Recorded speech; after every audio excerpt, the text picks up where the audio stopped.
All right. You are listening to the School of Leadership Development radio show with your host, Angel Vallejo, here to love, serve, and transform business and life. Welcome, everyone. Welcome, everyone that is live right now and also on the recording. I am excited for you, and I want to thank you for showing up today. You have leadership inside of you. I am on your side. We are on your side. And want to say thank you. Today, our theme for today is networking and how it relates to leadership and leadership development. And so it's been said that 5 years from now, the only thing that's going to really change is the books that you've read and the people that you've met. So my question to you is today is, what books are you reading? Put it on the comments. Who are you meeting? Who are you making connections with? This whole platform was created to make connections with each other and build people up. And I'm really excited because today we have a special guest. This individual is a business leader. He's an international public speaker. He's written several books on conflict management, on emotional intelligence. And one really unique thing about it is he's been married for 39 years. And the key word is happily married. And that's pretty amazing in this day and era that we're in. And I applaud you for that. And not only that, he loves God and he loves bringing humor to the stage. So please help me welcome Mr. Ron Price. Well, Angel, thank you so much. You know, let me make sure I turn my phone off here. I just got to correct one thing that you just said. My wife and I have been married for 40 years. Oh, 30, whoa, 30, awesome. Yeah. 38 of those years were happy. Okay. That's great, man. And I say that as a joke, but I also want to make a point. Anybody who tells you they've been married a long time and have never had a crossword, never had moments of discontent, will probably lie to you about other things as well. But overall, it's worth it. And by God's grace, yeah, we're on our way to forever together. So thank you for that introduction. Yeah, that's awesome, man. And I want to say thank you. Thank you for just taking the time out of your busy schedule to make the connection and be able to give back to the community. So you and I, we met where the theme is on, we're talking about networking. And you and I, we met at a networking event. And if you could kind of share a little bit about yourself and yeah, just so we can learn more about you. You bet. And we have, what did you say? 3 hours or 4 hours? Did you say? I forget. Oh man, no, like 4 minutes, if that. Yeah, I stumbled into a career as a mediator. And again, if I had more time, I could explain that stumbling. I look back now and see the hand of God throughout, but I was not looking for work and I was checking the want ads and I saw an ad for a new program the court was starting called divorce mediation. If folks are going to get divorced and they have children, don't ask a judge to decide what to do with the children. You decide. But boy, if you're divorcing, it's not easy to communicate very well. And so they sent you to mediation. I became a mediator, and over the years, I've just gone to so many trainings, and I got a master's degree in counseling along the way. And as you mentioned, I wrote 3 books. I wrote Play Nice in Your Sandbox at Work, Play Nice in Your Sandbox at Home, and my newest one came out just last year, Play Nice in Your Sandbox at Church, which I think is a stupid title. I don't think we should need a book telling Christians they ought to get along and how to do it, but oh well. Yeah. But in each book, Angel, the play is how do you prevent trivial matters from blowing up on you and becoming something you don't need, want, or deserve. The nice is a 4-step model or strategy to resolve significant differences that you are bound to have with other human beings with whom you interact on a regular basis. Angel, can I assume you know what I'm talking about? I'm kind of, I guess. I mean, just interaction with people and the conflicts that come about, and so much comes to mind. Is one of the main things is, and probably what I learned about you is that you become a master communicator, and bringing that to the marketplace is really, it's yeah, when you bring human beings in the picture, there's always going to be something that comes up. And yeah, so I'm really interested, in kind of like how you've brought that, and that's a pretty amazing way on how the angle that you're taking, and as far as the value that you're bringing to the marketplace. That's pretty awesome. Well, you're gracious, Angel. Thank you. And really, it's not rocket science to know how to get along with people. And in fact, if we just read the Bible, and we're told that we should treat each other the way we want to be treated. We should love our neighbor as we love ourselves. Although there's a problem. Let me go off on that just for a moment, Angel.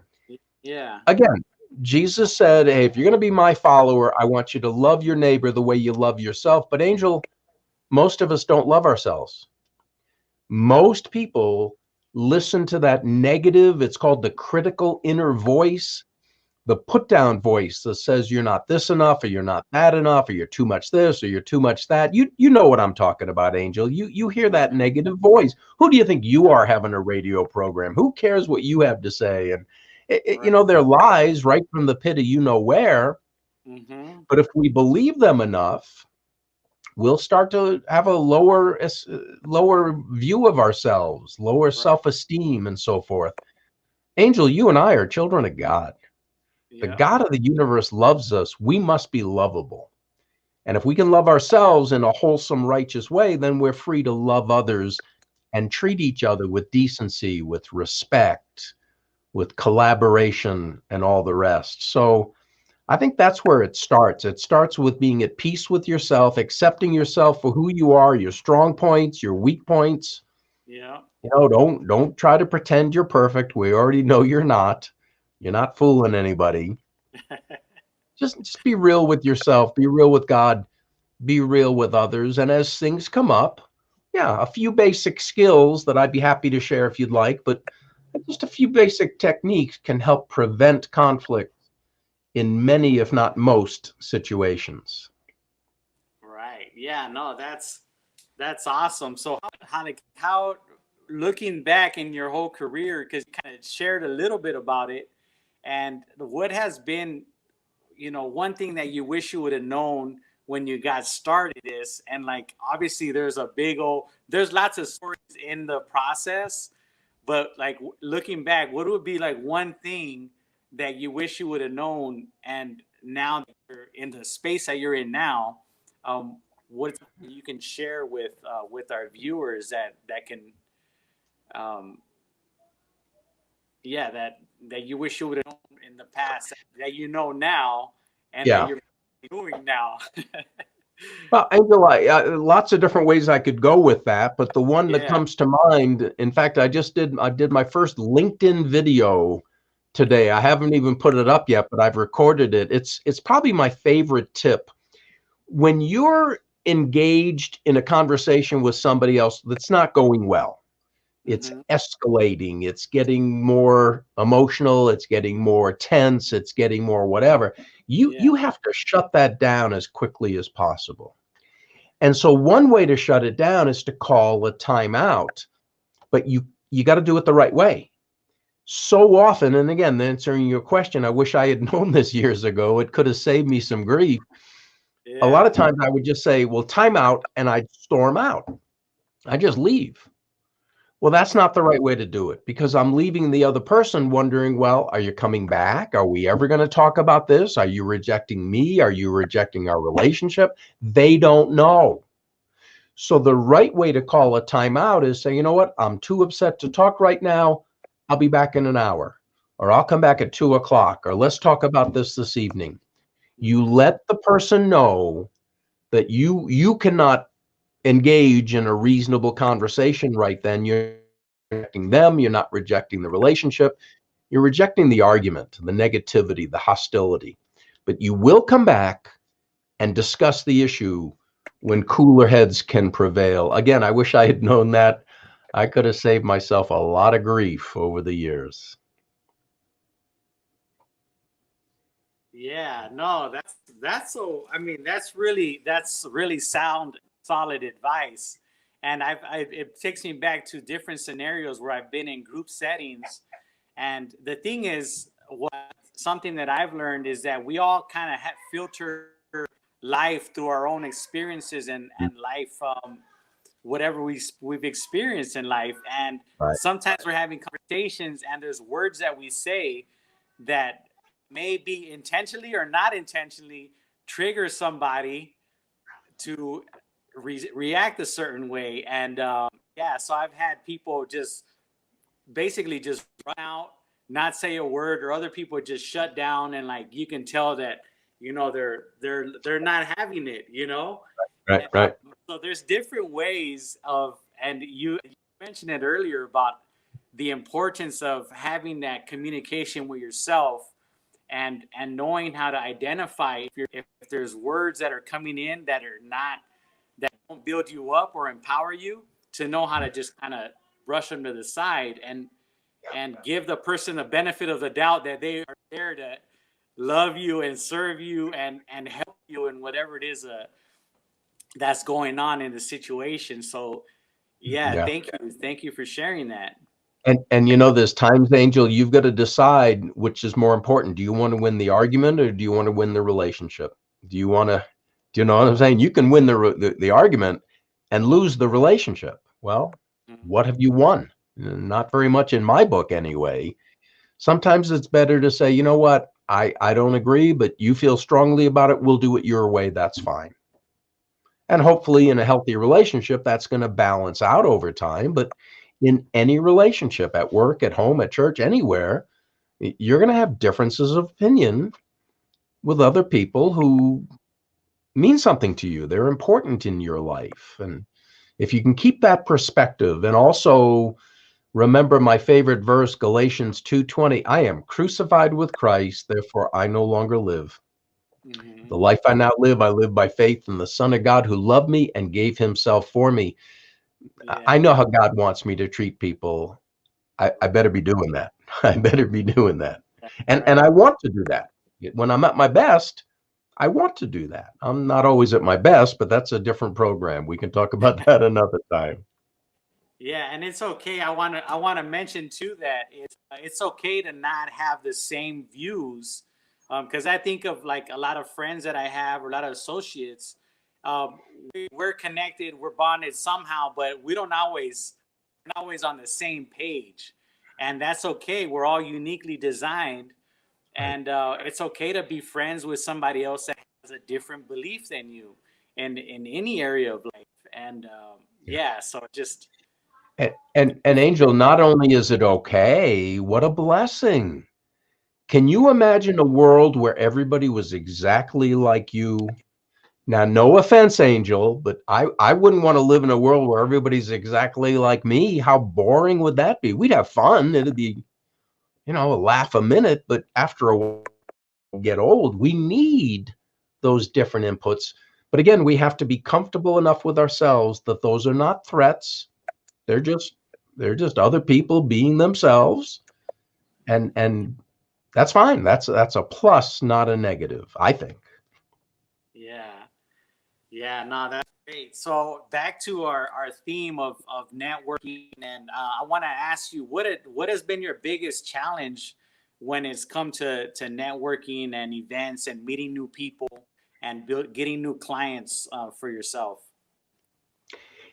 Shutting off that negative voice that we were talking about earlier and just deciding, you know what, I'm just going to do this. I went to an event that I'm in Northwest New Mexico, and there's a really ritzy, fancy place called the Broadmoor Hotel in Colorado Springs, about a 6-hour drive.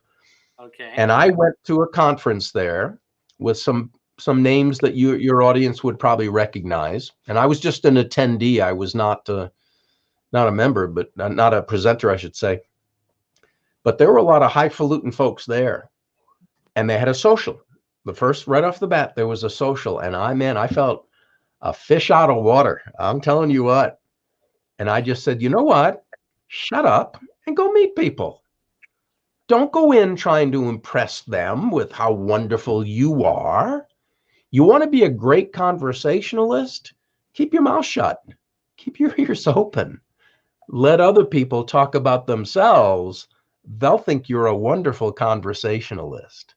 So take that pressure off of you. That's the battle that I often fight is it's not about me trying to impress anybody. And again, that inner voice is saying, "Oh, this and that." Shut up. Shut up. I tell my inner voice to shut up a lot because I don't think it's my inner voice. I think the enemy has an ability to whisper thoughts into my ears and get them thinking they're my own thoughts, and they're not. They're not. I need to be so focused on the word of God and his voice that I know the right thing to do. And if I just do it, the results will take care of themselves. So yeah, networking is about getting to know others as much, or if not more, than getting them to know about you. And if you keep that in mind, then the pressure's off. You're not there to perform. So what's to worry? What's to worry? I know it sounds good, and no, it's really it's yeah. I remember so many different events like earlier in my career where I would go and I would just kind of just have like a stack of business cards, or I would see somebody just it'll be like a game, like how many people can you meet and all this, and then like really not making any connections really. Right. And yeah, so there's been a lot of trial and error, and the whole listening part. Really, we've been given 2 years to listen, and learn about each other. And instead of being trying to be interested in the other person. And thank you for that reminder of really yeah, wanting to learn more about the other person instead of having them want to know about your Yeah. whatever you have. You know. Another point, Angel, that just came to mind is we fear rejection. We make rejection this huge mega monster in our minds. Oh, what if people don't like me? Well, you know what? So what? I heard of a guy, I heard him speak, in fact, that he set out to get 20 rejections every day. And he'd just go up to people and say, "Can I borrow your car?" No. Okay, well, thank you. I mean, he would go out of his way. I mean, preposterous things just Yeah. so he could get rejected, so that rejection became no big deal. And again, what a mindset. And yet some of the people, he asked a police officer, "Hey, can I drive your car?" And the officer said, "Sure, come on, hop in." Anyway, no, you were supposed to say no.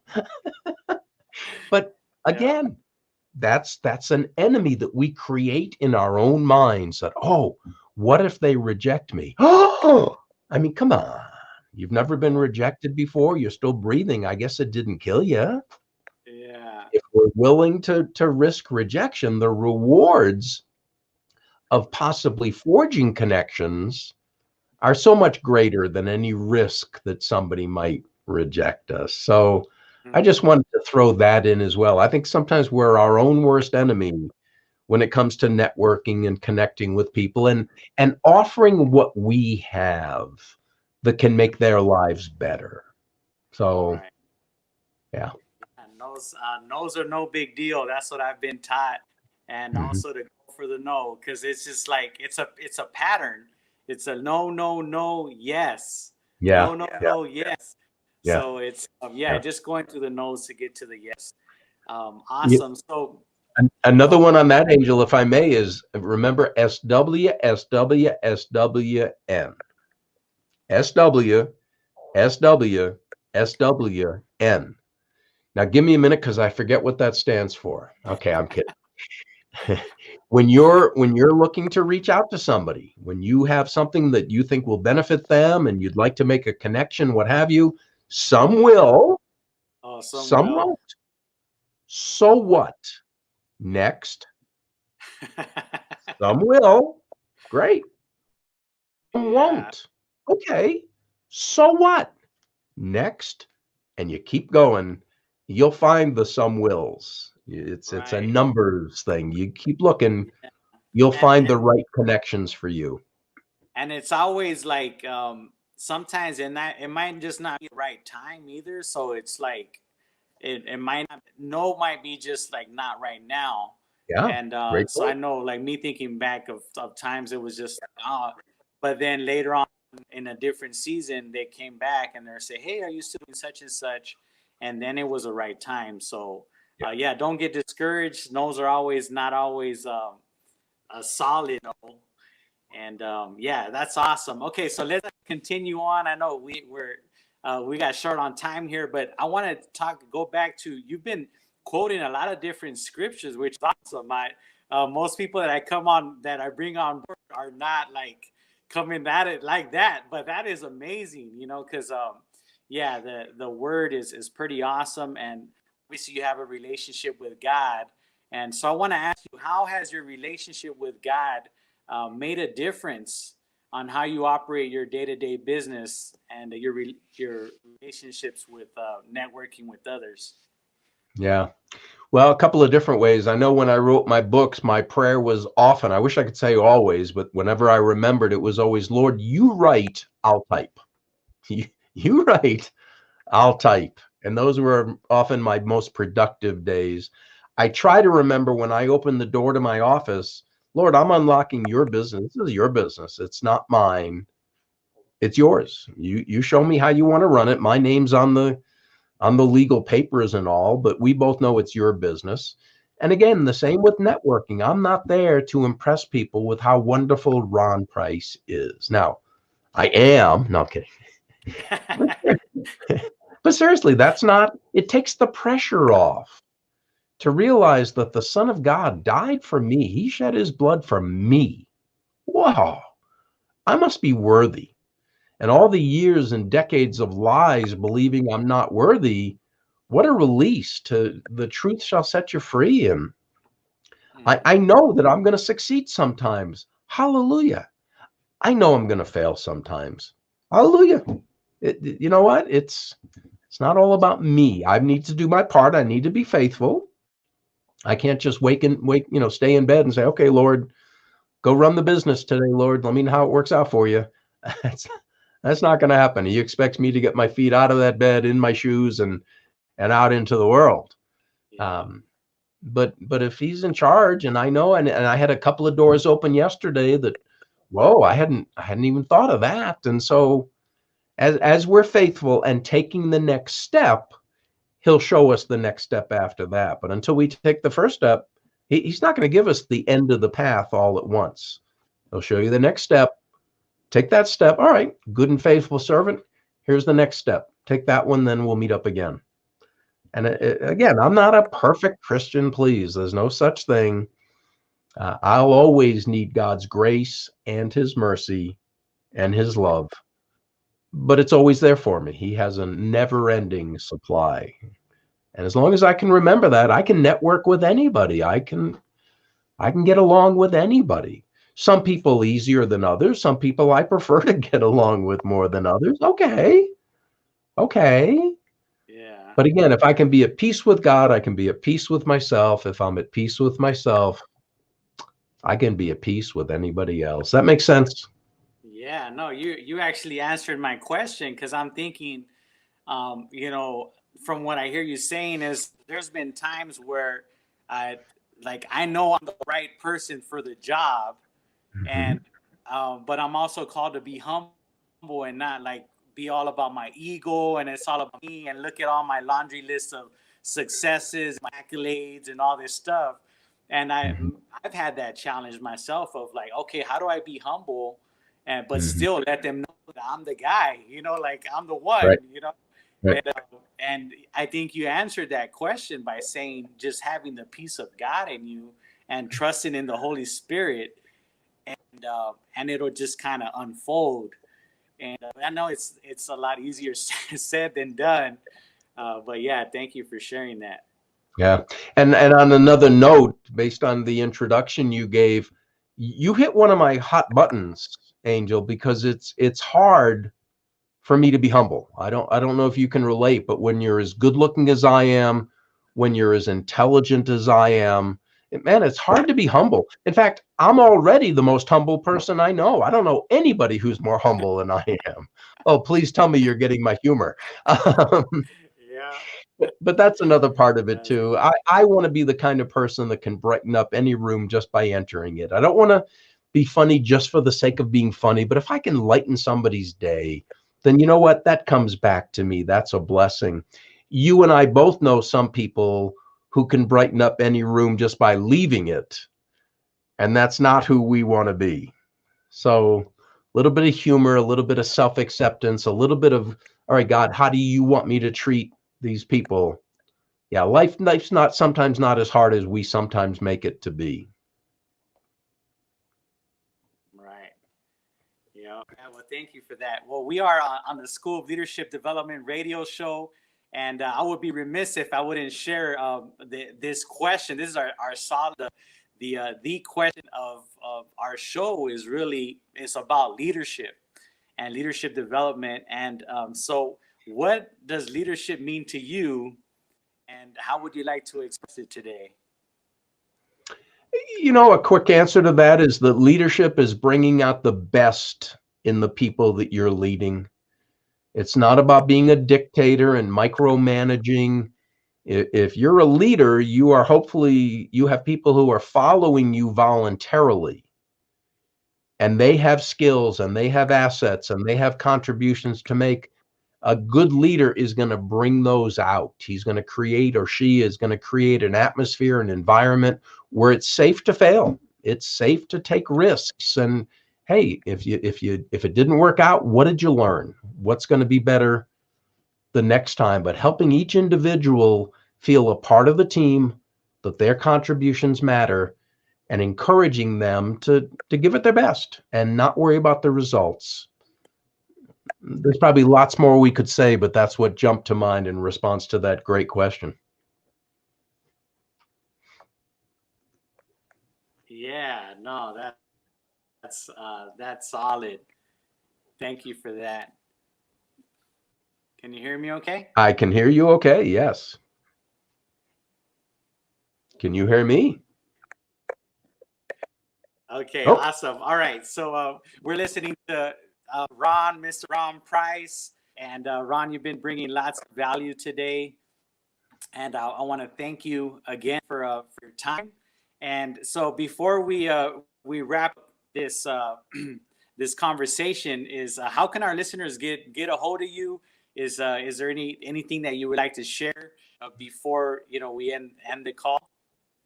you know, I would, Angel, and thank you for the opportunity. Ron@ronprice.com. Ronprice.com is my website. It's in renovation of sorts. It needs a little work, but email me, ron@ronprice.com. I do have a brand new video course. And if anybody mentions your name, Angel, I'll give them a good discount on it. It's called Porcupine Skunks, Customers and Coworkers, How to Deal with Difficult People and Difficult Situations. It's great for individuals or for teams. 20 videos, each of them just 5 to 7 minutes. Again, send me an email, mention Angel. We'll give you 20% off. How's that? But it's a good course full of good humor, but more importantly, good tips that are going to help people get along well and enjoy life more. That's great, Ron. Thank you for sharing that. And those of you listening in, yeah, if you want to learn more about conflict, and anything that has to do with resolution of conflict or emotional intelligence, and also have a good time while doing it, Ron is your guy. So I want to say thanks again for everyone that's listening in on live and on the recording. And thank you for joining us. Again, you have leadership inside of you. We believe in you. We're on your corner. And you are fearfully and wonderfully made. And we thank you for